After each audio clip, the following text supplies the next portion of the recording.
आप दोनों से मेरा सवाल है। पहले मैं जो स्टॉक की दशा बताता हूँ, आईएक्स की हम लोग बात कर रहे हैं। बिजली बाजार में देखिए कि पारदर्शिता जो प्रतिस्पर्धा है उसको और उपभोक्ताओं के लिए ज़्यादा फायदेमंद स्थिति बनाने के लिए केंद्रीय विद्युत नियामक आयोग यानी कि CERC ने एक अहम फैसला लिया है। आयोग ने देश भर में बिजली के व्यापार को एकत्रित करने के लिए मार्केट कपलिंग की प्रक्रिया को चरणबद्ध तरीके से लागू करने का आदेश दिया है।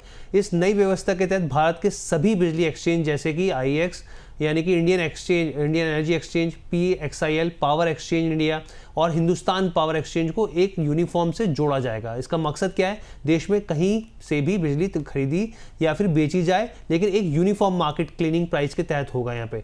अब देखिए, मार्केट कपलिंग बेसिकली यही होती है कि सीधा मतलब इसका ये होता है कि अलग अलग एक्सचेंजों में ट्रेडिंग होने के बावजूद भी सभी से एक जैसी बिजली की कीमत तय होगी, और एक जैसी बिजली की कीमत तय होगी तो इसका मतलब इम्पैक्ट क्या होगा? साफ तौर पर आईएक्स पे और 10% तक की गिरावट स्टॉक में देखने को मिल रही है।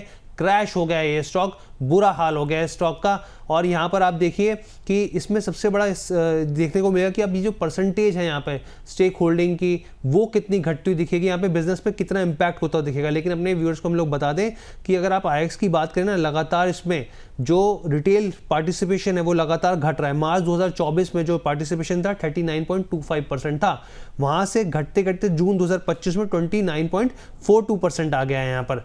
और यहाँ पर लेकिन ये भी दूसरी बात है कि म्यूचुअल फंड्स की तरफ से स्टॉक में खरीदारी देखने को मिल रही है। प्रदीप सर, आपके हिसाब से स्टॉक क्रैश हो गया बहुत बुरी तरीके से, और जो ये नियम लागू होने वाले हैं ये 2026 से लागू होने वाले हैं, जनवरी से, तब स्थिति पूरी तरीके से साफ होगी। अभी आप इस स्टॉक को कैसे देख रहे हैं, क्या करना चाहिए यहाँ पर? देखिए, मुझे लगता है कि मैंने बहुत पहले ही ऑलरेडी एक बार डिस्कस किया था, आज से 1 महीना पहले जब एक जी न्यूज आया था। उस दिन भी ऑलमोस्ट 190 के नीचे जैसे ही गया था, मैंने बताया था कि स्टॉक्स में एटलीस्ट नहीं रहना चाहिए, क्योंकि आप देखिए 10% रिवाइज होके 15% हो गया है, इसके बाद 20% हो जाएंगे कुछ टाइम बाद। सो अभी 159 के आसपास चल रहा है, एक सपोर्ट है ऑलमोस्ट 132 के आसपास। जिस तरीके से नीचे आया है, और मुझे लगता है कि और भी यहाँ पे सेलिंग प्रेशर पॉसिबल है।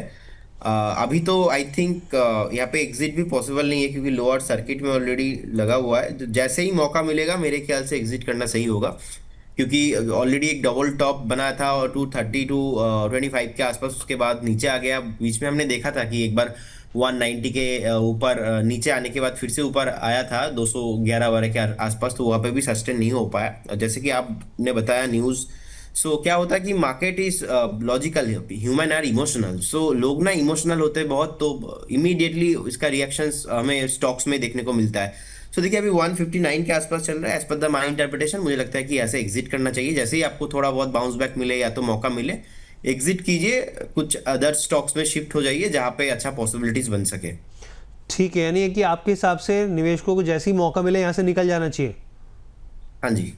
ठीक है अरुण सर, मेरा आपसे सवाल ये है कि ये हम लोगों ने स्थिति बताई कि रिटेल जो पार्टिसिपेशन है 15.5 लाख था 2024 में, घटकर अब 13-13.5 लाख तक पहुंच गया है।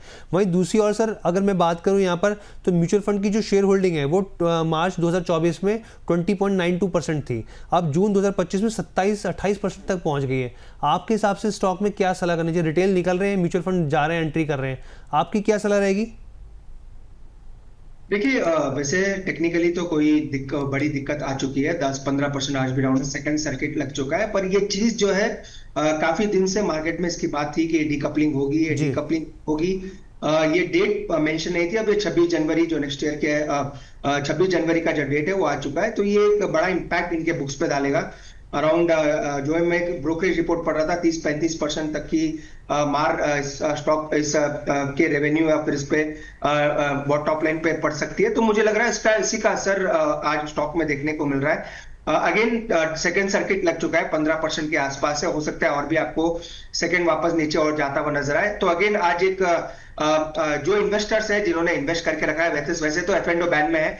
आप एफ&ओ में तो वैसे भी ट्रेड नहीं कर पाओगे। अगर आपकी पहले की पोजीशन है तो आपके स्टॉप लॉसेस या मार्जिन कॉल ऑलरेडी आ चुका होगा। पर जो इन्वेस्टर्स है उनके लिए एक ही कॉल रहेगी कि उछाल पे एग्जिट करें। अब उछाल आएगा नहीं आएगा वो कहना मुश्किल है, पर आज एक क्लोजिंग कहां पे होती है वो ज्यादा इंपॉर्टेंट है स्टॉक में।